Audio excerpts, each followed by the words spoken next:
Halo, selamat pagi teman-teman. Kali ini kita dari kelas PBG Prajabatan jurusan PGSD 06. Kali ini kita bakal ngebahas tentang perjalanan pendidikan Indonesia. Nah, sekarang kita coba ke problem yang pertama ya, atau pertanyaan yang pertama. Yang pertama itu apa sih perbedaan pendidikan zaman dulu dan zaman sekarang? Nah, dari pertanyaan itu kita coba tanya pendapat salah satu teman saya, yaitu namanya Mas Nanang. Menurut Mas Nanang, apa sih perbedaan pendidikan zaman dulu dengan zaman sekarang, Mas? Baik, menanggapi hal tersebut, kalau kita melihat pendidikan zaman dahulu dengan zaman sekarang, kalau dahulu itu saya kira lebih ke yang namanya teacher center, ya, dimana guru itu sebagai tempat untuk yang memiliki ilmu. Seperti itu. Tapi kalau sekarang dengan perkembangan saat ini lebih ke student center, di mana murid itu diarahkan oleh guru-guru untuk berkembang sesuai potensi yang dimilikinya. Seperti itu. Oke, jadi jawaban dari Mas Nanang itu tadi, kalau dulu itu ke teacher center, ke teacher center, kalau sekarang lebih ke student center. Nah, coba aku mau dengar pendapatnya dari Mbak Putri ya. Kalau Mbak Putri itu, menurut Mbak Putri, apa sih perbedaan pendidikan zaman dahulu sama zaman sekarang? Baik, terima kasih untuk pertanyaannya. Mungkin untuk tambahan dari saya yaitu dari segi asesmen atau penilaian. Nah, mungkin dari zaman dahulu itu sistem penilaiannya itu masih kurang, lebih memfokuskan ke kognitif anak. Jadi guru hanya memfokuskan pengetahuan anak. Nah, kalau sekarang lebih berkembang lagi bahwa guru lebih mementingkan dari segi aspek kognitif, afektif, dan psikomotornya. Seperti itu. Oh, jadi gitu. Jadi intinya tuh, kalau perbedaannya dari teman-teman saya tadi kasih pendapat, kalau dulu teacher center, sekarang student center. Kalau dulu penilaiannya cuma di pengetahuan aja, sekarang juga dinilai dari afektif, psikomotor, sama kognitif. Jadi semuanya itu dinilai gitu. Jadi kesimpulannya itu perbedaan pendidikan zaman dahulu sama zaman sekarang. Lanjut ke pertanyaan yang nomor 2. Apa sih upaya pemerintah untuk merubah sistem pendidikan dari masa ke masa? Coba kita tanya dari pendapatnya Mas Alvan. Kalau menurut saya, upaya pemerintah itu salah satunya adalah perubahan kurikulum ya. Dari kurikulum KTSP terus ada perubahan ke kurikulum K13.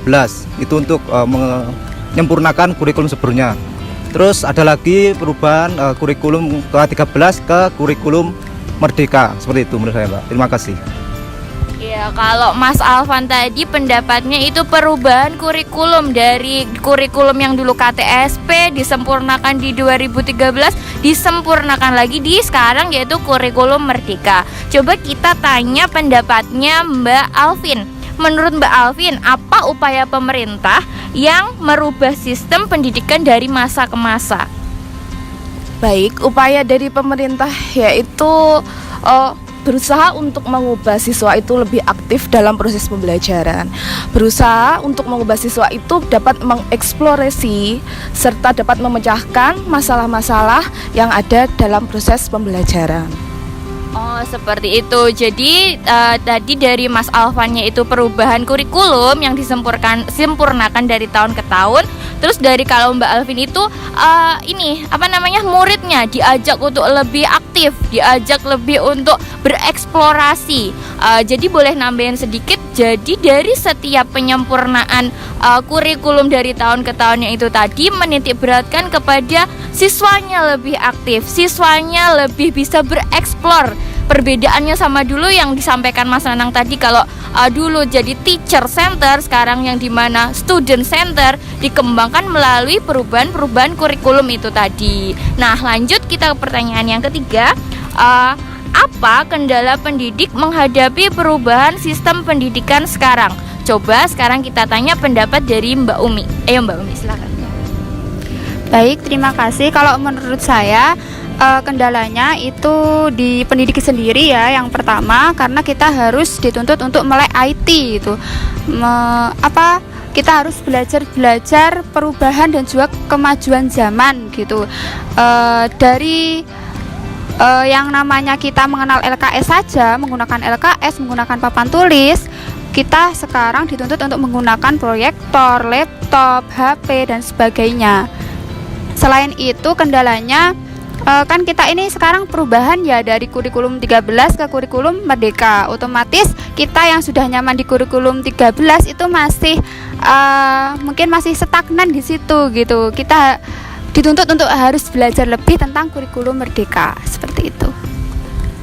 Jadi kesimpulannya kalau jawaban dari Mbak Umi itu ini ya, penguasaan teknologi ya terutama, bener banget, karena di zaman sekarang itu emang semuanya serba teknologi. Mungkin saya bisa nambahin sedikit, mungkin ini ya, dari kita kalau di sekolahan itu ada guru yang udah usianya mau pensiun, sama kita guru-guru yang masih muda ini, mungkin guru yang udah mohon maaf agak tua itu tadi mungkin agak susah ya menyesuaikannya. Mungkin itu juga jadi kendala pendidik pada masa kini. Jadi itu tadi sekian diskusi dari kelompok kami tentang perjalanan pendidikan Indonesia dari zaman dahulu sampai zaman sekarang, dari perubahan kurikulum KTSP sampai dari sekarang kurikulum Merdeka, dari yang dulunya dari yang dulunya teacher center yang sekarang jadi student center, yang dulunya kita masih pakai ya LKS papan tulis, tapi sekarang kita bisa ngakses teknologi dari HP, laptop, seperti itu. Itulah kesimpulan dari diskusi pada kelompok kami dari PBG Prajabatan PGSD kelas 06. Terima kasih.